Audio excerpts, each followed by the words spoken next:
Dober dan. Današnja redna seja se je, kot običajno, začela s poslanskimi vprašanji premierki Alenki Bratušek in njeni ministrski ekipi.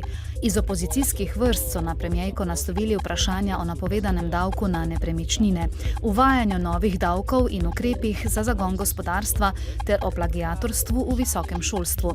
Sicer pa bodo največ časa v okviru junijske seje poslanci predvidoma namenili prvi obravnavi predloga novele zakona o sodniški službi, ki se je bodo lotili v torek. Razprava naj bi trajala nekaj manj kot 5 ur. Popoldne se bo sestal nadzorni svet Mercatorja, nadzorniki naj bi se seznanili s petkovo prodajo večinskega deleža največje trgovske družbe hrvaškemu Agrokorju, govorili naj bi tudi o učinkih prevzema za sam Mercator. Za jutri je sicer sklicana še skupščina Mercatorja. Če bo petkova pogodba uresničena, bo hrvaški Agrokor postal 53-odstotni lastnik Mercatorja. Za delnico bo plačal 120 evrov, skupaj torej 240 milijonov evrov. Prodaja trgovskega velikana skrbi sindikate, živilce in tudi politiko.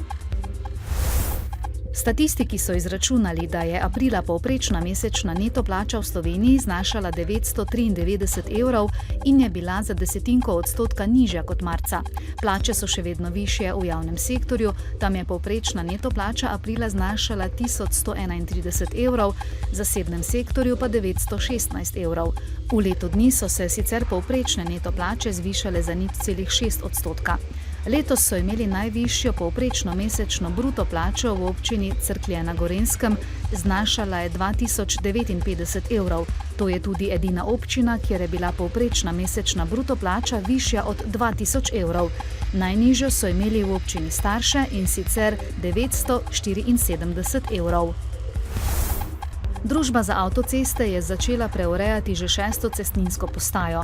Predvidoma do konca meseca bodo na območju cestninske postaje Tepanje na Štajerski avtocesti odstranili sredinska cestninska otoka, kar bo vozilom z vinjetami omogočilo vožnjo s hitrostjo 60 km/h. Zaradi del lahko prihaja do zastojev. Še naprej bo precej jasno, ponekod bo pihal južni do jugozahodni veter. Temperature bodo sprva od 13 do 19, čez dan kar od 30 do 34 stopinj Celzija. Tudi v sredo in četrtek bo še sončno in vroče. Danes v dnevniku televizije Maribor. Nov davek na nepremičnine bo prizadel tudi banke, strošek pa bodo najverjetneje plačali kupci stanovanj. Dijaki srednje lesarske šole so z razstavo znova dokazali, da so mojstri oblikovanja lesa. S tekom ob Dravi se je začela poletna kopalna sezona na Mariborskem otoku. Novice Štajerske, Pomurja in Koroške ob 18.